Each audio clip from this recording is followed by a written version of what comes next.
Y'all ready for this?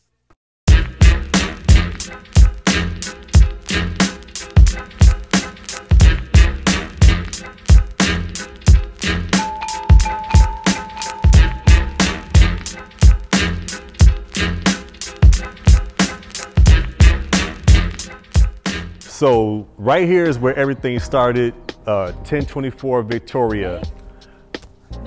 Just my artistic journey.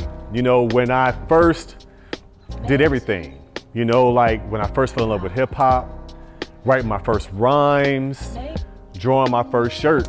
You know, I used to, I remember the first shirt I drew. The first shirt that I drew was Michelangelo from the Ninja Turtles. And I took a white t-shirt, just a regular white undershirt. I had these colorful markers and I drew it and I would wear it. We wear it to school sometimes, things like that. But that's where it all kicked off at. I had no clue, like when I did that I would be like doing clothes all this time later. But right here, man, is where it all kicked off at. I mean, I fell in love with De La Soul, Big Daddy Kane, A Tribe Called Quest, Public Enemy, you know, all right here. And that window right there at the top, we say at the very top, that window right there, we had a radiator in front of it. And I would sit a pillow on that radiator and I would look out the window, and right here in the house across the street was where the X stayed at. Back then he was called DJ Captain Too Fresh. And DJ Captain Too Fresh would be in here blasting his music because he was a DJ, he'd be in there practicing. So I would sit at this window and just listen to him DJ, you know, and that stuff like just, it blew me away. And that's where everything kicked off at, man. And from that point on, man, just the culture of streetwear, hip hop, and art, right? Just really like kind of like took a mind of its own. I was living here when Breakin' and Beat Street came out. So, you know, wanted to dress like, you know, the cats from Beat Street, dressed like Ozone and Turbo, you know, the whole streetwear vibe and everything, the hip hop vibe. This is where it all came from, man. This first window was my bedroom right there. And so up there is where I would draw like my first t-shirts, you know, things like that, and where I was writing my first rhymes. You know, and I was making demo tapes in my bedroom using like a double cassette radio. I had two boom boxes, and one had a double cassette, one was a regular one, but the boom boxes back then had these little microphones in them.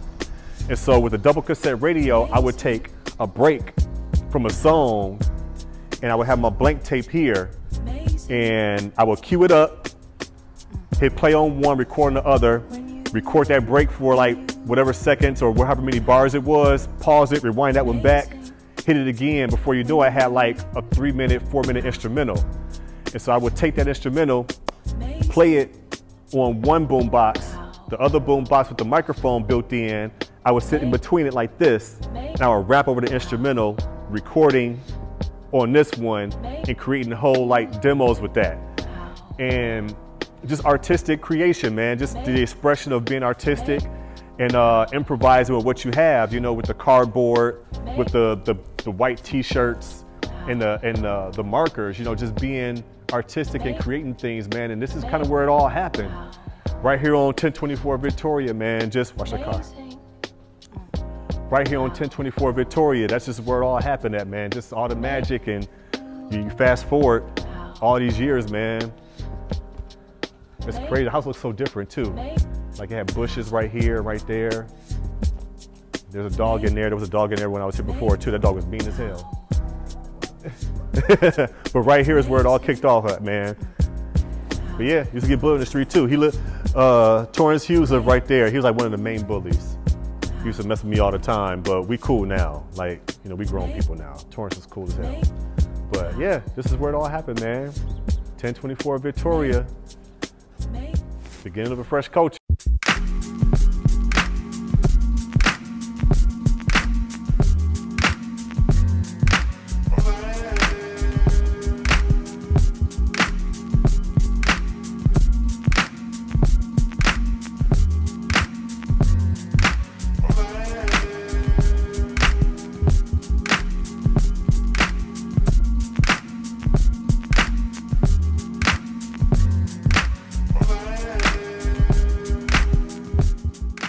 right here, John's Liquors, man, when I was a kid, I would come here and get all my comics.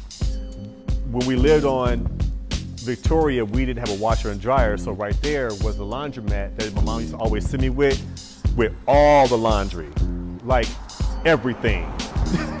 And so I would come here to John's, you know, when doing laundry, you know, see what comic books I'm gonna get while I sit, wait for the washing machines. But I would also come down here, make the walk, and get my comic books so I can draw, because I wanted to be a comic book artist. That's what I really wanted to do. I wanted to do Batman comics, because Batman was my favorite dude. And so I would come here, get my detective comics, etc., and go home, read them, study how they were being drawn and things like that, and would mimic the comic book covers and things of that sort. So I would come here all the time, get my little snacks, my chips, my juice, and I would sit back there the entire time, just going through the comics. And John be like, "You're not gonna buy any comics, put them down, don't be reading the comics in here. I need you to, you gotta buy them or get out." So you couldn't sit back there and read the comics, you know what I'm saying? So I had to make sure I came down here with some money so I could buy my comic, my $1.25, my $1.50 or whatever it is, get my joints. Spider-Man was my joint too. Spider-Man and Superman. Noah Blanchard used to love Wolverine, so we come through here together sometimes, and he'll get his Wolverine comic, I get my Batman comics, and we just go at it, man, just drawing. It was lightweight competition in a way, but we loved each other, man, and that was my guy. So, you know, we'd be peeping what each other is doing, you know, how he's drawing, how I'm drawing, and stuff like that. But at the end of the day, you know, we just work together, man, and we do this stuff, man, and sell our art. As kids, man, it was pretty dope. $5 for a big old poster of Batman or whatever. One woman who lived down this street, I want to say it might have been Michael Turner's mom. Oh, he used to play for the Falcons. He's from here. I want to say this is who it was. But she was like, we were selling our art, and she said, "Well, can you draw me a poster of Jesus?" And so me and Noah looked at each other, we was like, "Yeah." So we was like, "We'll be back in an hour." So we went back to the crib down the street, and we both drew a big poster, colored it and everything, and went back to her crib, up to the door. We both had it, and she paid us both $5. I don't know if she still has it, where this woman is to this day. I want to say it was Michael Turner's mom, but I could be wrong, because I'm trying to think of what house it was, because they used to live down that street. But yeah, man, here is where we used to get our joints. John's not here anymore, it's owned by somebody different, but yeah.